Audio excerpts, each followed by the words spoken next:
नमस्कार, अमर उजाला.com देख रहे हैं आप। आपके साथ मैं हूं सुमित चौधरी। रूस यूक्रेन की जंग के बीच अब तक का सबसे बड़ा झटका रूस को लगा है। रूस के डिप्टी डिफेंस मिनिस्टर को गोली मारकर उनकी हत्या की साजिश रची गई। लेकिन बड़ी बात यह है कि यूक्रेन युद्ध के बाद रूस में उसके कई बड़े सैन्य अधिकारियों को जहां मारा गया है, जहां उनकी हत्या की गई है, वहीं अब सीधे डिप्टी डिफेंस मिनिस्टर को निशाना बनाया गया है।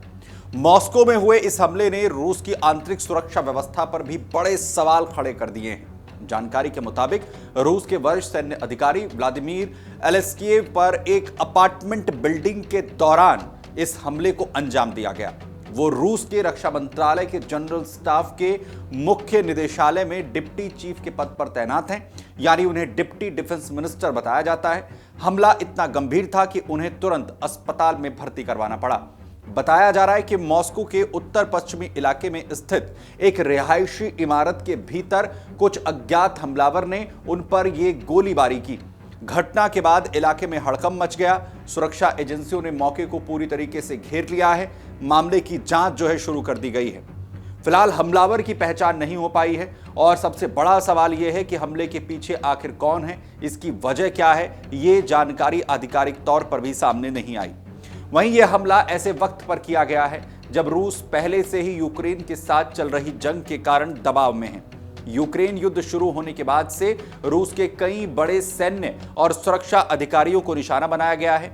कई मामलों में बम धमाके हुए हैं तो कहीं गोलीबारी कर अधिकारियों की हत्या कर दी गई। रूस इन हमलों के लिए सीधे तौर पर यूक्रेन को जिम्मेदार ठहराता रहा है। उधर रूसी अधिकारियों का कहना है कि इन घटनाओं का मकसद देश की सैन्य कमान को कमजोर करना और युद्ध के दौरान डर का माहौल बनाना है। हालांकि यूक्रेन की तरफ से हर बार इन आरोपों को खारिज किया गया। कुछ मामलों में यूक्रेनी सैन्य खुफिया एजेंसी से जुड़े लोगों ने इन हमलों की जिम्मेदारी लेने के दावे भी किए, जिससे तनाव बढ़ता हुआ नजर आया। वहीं व्लादिमीर एलेस्कीव कोई साधारण अधिकारी नहीं है। वो साल 2011 से रूस की सैन्य खुफिया एजेंसी में फर्स्ट डिप्टी हेड के तौर पर काम कर रहे हैं। यूक्रेन युद्ध के दौरान रणनीति और खुफिया जानकारी जुटाने में उनकी अहम भूमिका मानी जाती रही है। यही वजह है कि उन पर हुआ हमला रूस के लिए बेहद बड़ा हमला माना जा रहा है। वहीं जून 2023 में भी रूस के भीतर सैनिकों की एक बगावत के मामले को संभालने में और बातचीत के जरिए जिन शीर्ष अधिकारियों को आगे किया गया था, उनमें भी व्लादिमीर एलेस्कीव का नाम शामिल था। इससे उनकी अहमियत का अंदाजा लगाया जा सकता है। जाहिर है, हाल के महीने में रूस में कई वरिष्ठ सैन्य अधिकारियों की हत्या की गई है।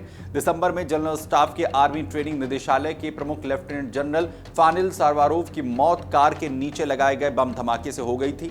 इससे पहले भी अलग अलग इलाकों में टारगेटेड हमले हुए, जिनमें उच्च पदस्थ अधिकारी हैं सैन्य, उन्हें ढेर कर दिया गया था। वहीं इन हमलों को लेकर जहां एक तरफ रूस में सैन्य अधिकारियों की सुरक्षा को लेकर सवाल उठे हैं, वहीं सैन्य एक्सपर्ट्स का मानना है कि ये घटनाएं यूक्रेन युद्ध और ज्यादा खतरनाक मोड पर ले जा सकती हैं, क्योंकि इनके पीछे यूक्रेन का हाथ हो सकता है। फिलहाल व्लादिमीर एलेस्कीव पर हुए हमले को लेकर सुरक्षा एजेंसियां मामले की गहराई से जांच कर रही हैं। हर पहलू को खंगाला जा रहा है। इस हमले के बाद रूस यूक्रेन के बीच तनाव और बढ़ना तय माना जा रहा है, क्योंकि ये अब तक का सबसे बड़ा और सीधा हमला है जिसने रूस की सत्ता और सैन्य ढांचे को झकझोर कर रख दिया है। अगर आप ये वीडियो YouTube पर देख रहे हैं तो हमारे चैनल को सब्सक्राइब कर बेल आइकन दबाएं और Facebook पर देख रहे हैं तो हमारे पेज को लाइक करें। अगर आप ये वीडियो YouTube पर देख रहे हैं तो हमारे चैनल को सब्सक्राइब कर बेल आइकन दबाएं और Facebook पर देख रहे हैं तो हमारे पेज को लाइक करें।